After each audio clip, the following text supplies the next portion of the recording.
สวัสดีค่ะวันนี้เราก็มาพบกันในช่องสุดแจมดูนี่พี่นัตตี้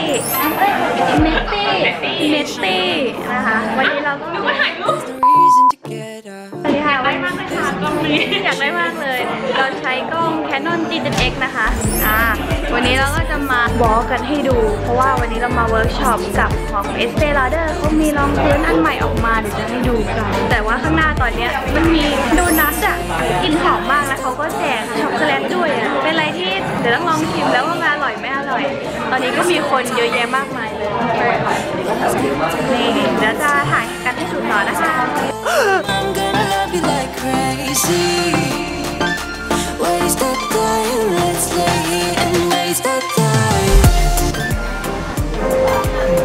อร่อยอ่ะเซอร์ไพรส์อันเนี้ยรู้ก็ว่าห้ามอยู่หน้าอะไรห้ามอยู่กระจกห้ามอยู่หน้าอะไรหน้าเราไม่ใช่ห้ามอยู่หน้าหมูทำไมอ่ะหมูก็จะแห้งเลยกระจกแม่โมดักเขานี่เป็นไงรองพื้นอันใหม่ของเอสเต้เป็นไงกันบ้างคะดีมากเลยค่ะตอนนี้สว่างมากเลยค่ะที่สว่างเขาเป็นคนลองทั้งหน้าเขาเป็นคนลองทั้งหน้านี้และอีกฝั่งหนึ่งคือของเก่าความจริงแต่ว่าก็จะเดินอย่างเงี้ยเขาก็ได้ของงอกมาใหม่นะคะแล้วก็ได้เป็นเอสเต้คูชั่นกับตัวใหม่ของเขาเอสเต้มันมีเบอร์ออกมาเพิ่ม2เบอร์ที่ขาวที่สุดกับอีกเบอร์หนึ่งมันก็คือจะเป็นสีแซนูอะไรสักอย่างหนึ่งมันจะไม่ขาวมากไม่แบบกำลังกลางๆสีคนไทยเลยเมื่อกี้ลองดูใช่ไหมคือมันใช้เอสเต้ดับเบิลแวร์ผสมกับไนท์รีแพร์คือบอกเลยว่ามันเป็นอะไรที่เนียนมันดูแบบมันดูไม่หนาดีอ่ะเดี๋ยวไว้ต้องลองแล้วสวัสดีค่ะตอนนี้เราก็อยู่หน้าร้านโอ้ทำเหมือนกับเป็นรายการทีวีเลยอยู่หน้าร้านราเมงที่เราชอบมากมันจะอยู่ตรงข้ามแบบโนข้ามฟูจิเลยคือบอกเลยว่าเป็นอะไรที่หมูละลายในปากมากแนะนำให้มากินกันเลยดีกว่าแนะนำให้มากินกันนี่นะคะเมนูโปรดของเราก็คือคาคุนิบาพระไอเมนูอันนี้เลยคือเด็ดมากหมูละลายในปาก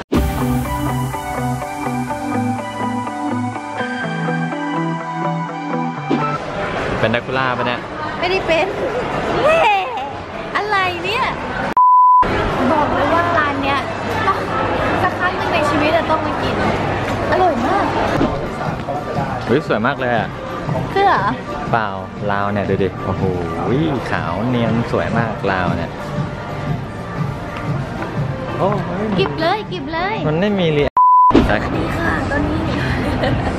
นี้เราก็มากินอาหารเติมพลังกันเพราะว่าหิวเลยช่วงเที่ยงแล้วก็จะไปเดินอีฟแอนด์บอยกันใช่ไหมก็จะมาลองชิมกันดีกว่าอาหารตรงหน้าคือน่ากินมากเมนูไข่ลาวาอะไรก็ไม่รู้แซลมอนอย่างโชยุอ่ะมีไหมโอ้ยยังกับปลาหมึกเลยอ่ะ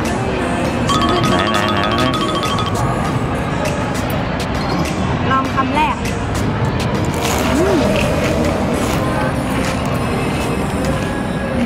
อร่อยมากมันเป็นเหมือนแบบมีกลิ่นกระเทียมหรืออะไรด้วยก็ไม่รู้อ่ะแล้วมันมีความแบบเนื้อแซลมอนแบบกัดไปแล้วนุ่มละลายในปากเนี่ยเนียนข้าวแล้วก็มีไข่ลาวาอะไรเนี้ยเข้ากันดีได้กับข้าวเลยชอบมาก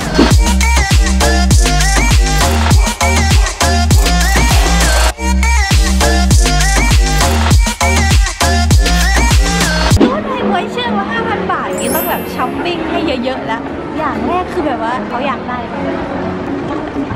คลินิกอะอยากได้ที่มันเป็นโทนพีชอันนี้มันเป็นแบบปัดแก้มออกไหมที่ดูสุขภาพดีตัวนี้นี่ค่ะเอาสีไหนดีสีนี้เหรอรับตัวนี้นะคะสักครู่นะเดี๋ยวขอบคุณนะคะอยากได้นี้ค่ะโค้ดเดี๋ยวตามหาอันนี้กันดีกว่ามันเอาไว้แบบเช็ดเหมือนเขาเรียกอะไรสิวเซียน BHA มันจะช่วยเพราะว่าตอนนั้นไปถามที่เป็นหมอมาพี่เขาบอกว่าใช้อันเนี้ยเช็ดไปเรื่อยๆแล้วมันก็จะหลุดเอง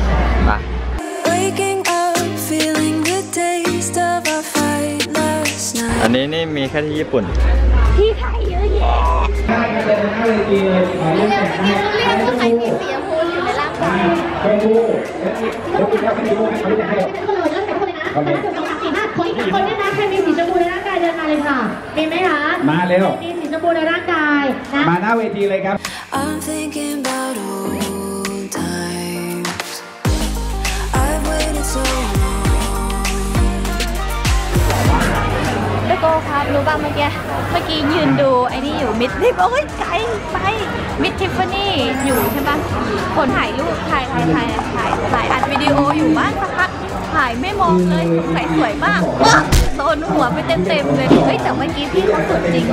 สวยเหมือนกับผู้หญิงเลย ก็สามารถใช้ได้เหมือนกัน อุ้ยเบียร์ชี สวัสดีดิ เจอแล้ว เจอแล้วในที่สุดก็ได้เจอตัวจริงในที่สุดก็เจอ I know you're scared of giving in. ไหนอ่ะอ๋อนี่ไงนี่จะเอาไปลองดีกว่าโอ้ยนี่ดี กี่แบบคูคะจ้าเดินจุฬาจารย์เลยจ้ามา2 ติดหูอะไรนะ อันนี้ดีชอบ หูกันคือได้เลยหูจะดีเบ้ โอ้ยสีสวยเอาปะ แถวไปก่อน เดี๋ยวเราจะแจกของรางวัลขอตะกร้าของรางวัลหน่อยได้ไหมเดี๋ยวเราจะแจกให้กับทุกคนที่อยู่บริเวณนี้เลยแล้วเดี๋ยวเราจะมา สีนี้สวย และตอนนี้นะครับด้านหน้านะครับสำหรับสาวกนะครับที่ต้องเข้าที่ได้ทำเป็นนะครับเดินมาเล่นเกมด้านหน้า ทำไมพยักหน้า สวย มีโปรโมชั่นพิเศษมากมายกับ สีนี้ก็สวยนะที่จริงสวยหมดเลยอ่ะเอาอันนี้อันหนึ่งก็ได้ค่ะ ด้วยเพราะวันนี้เรามีของรางวัลมาแจกด้วยนะคะมีใครถ่ายภาพที่ยิ้มแฉ่งเลย โชว์ครับเอาไปโชว์เลยโชว์ไหนคนไหนก็ได้ยังไม่ถ่ายก็ถ่ายเลยครับ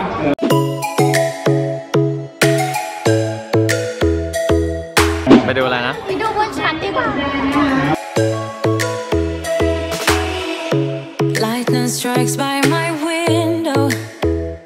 Hits my chest. ชีวิตแบบว่าน่าโดนอยู่แล้วอ่ะไปเต็มมือ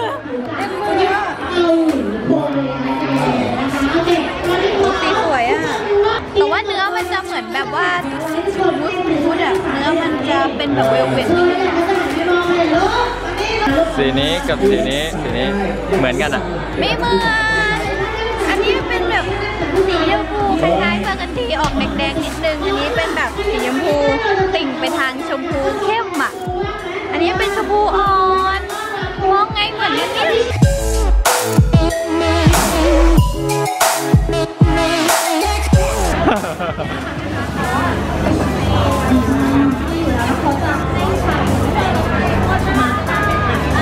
หมดเวลาแล้ว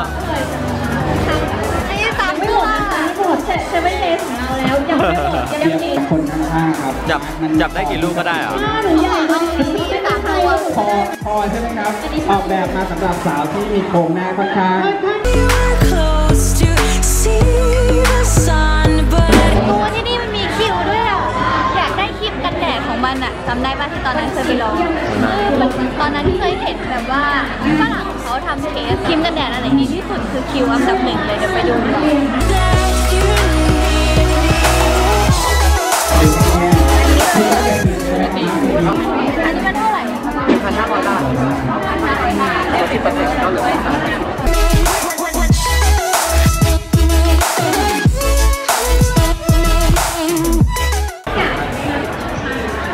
อะไรอ่ะ เช็คแฮนด์ดิ เวสมิสเตอร์โบนรู้จักแต่มิสเตอร์บีอ่ะ มิสเตอร์บีนหรือเปล่า เอาเหรอ ไหน ได้อะไรมาบ้างเนี่ย เต็มเลย เดี๋ยวมาเปิดให้ดูบนรถดีกว่าว่าแบบได้อะไรมาบ้างวิอันนี้ก็น่าได้นะโคตรสวยอ่ะกลิ่นเหมือนแบบปกติเลยนะเฮ้ยสีได้อยู่อ่ะ อะไรสวย เขาเนี่ย ไม่ใช่ นี่ อ้าว1,350 บาท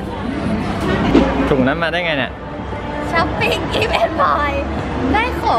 งแบบเขาเรียกอะไรให้ไปหมุนเล่นเกมนู่นนี่นั่นแบบเยอะมากเลยอะอยากมาอีกเลยอะ โอ้วันหลังไปอีเวนต์บ่อยอีกได้ปะ ทำไม มันเลิศเยอะของมันก็เยอะดูดิมีของหลายอย่างเลยที่แบบตอนแรกอยากได้ตอนแรกที่สาขาอื่นมันไม่มีคิวใช่ปะแต่อันนี้มันมีพอดีอยากได้ไอ้นี่พอดีเลยไอครีมกันแดด อันนี้ที่ไหนนะ อันนี้ที่สเปลรังสิตฟิวเจอร์พาร์ครังสิตอยู่ชั้นหนึ่งเดินมาปุ๊บเข้าทางสเปลก็เจออีเวนต์บอยเลยคือใหญ่มากอยู่ตรงบันไดเลื่อน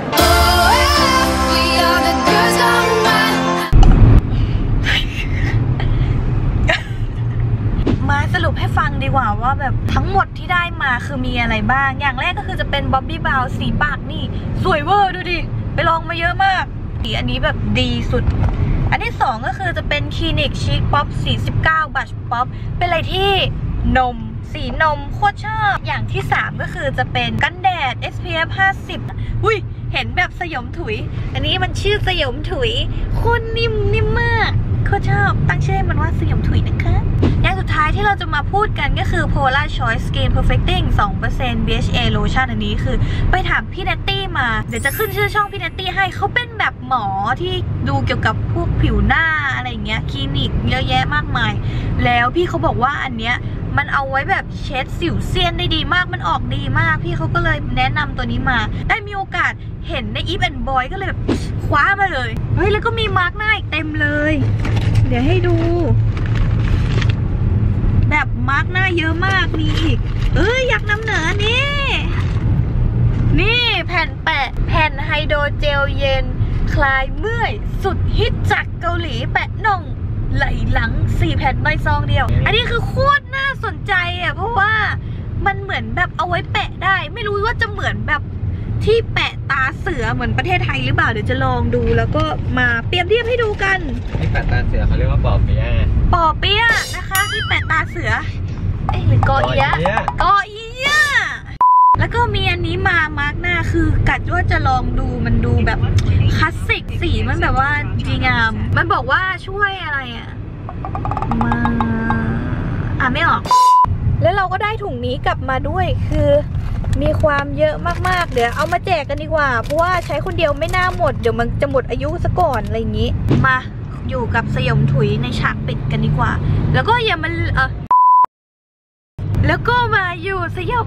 อยู่สยมคืออะไรแล้วก็มาแฮงไปเลย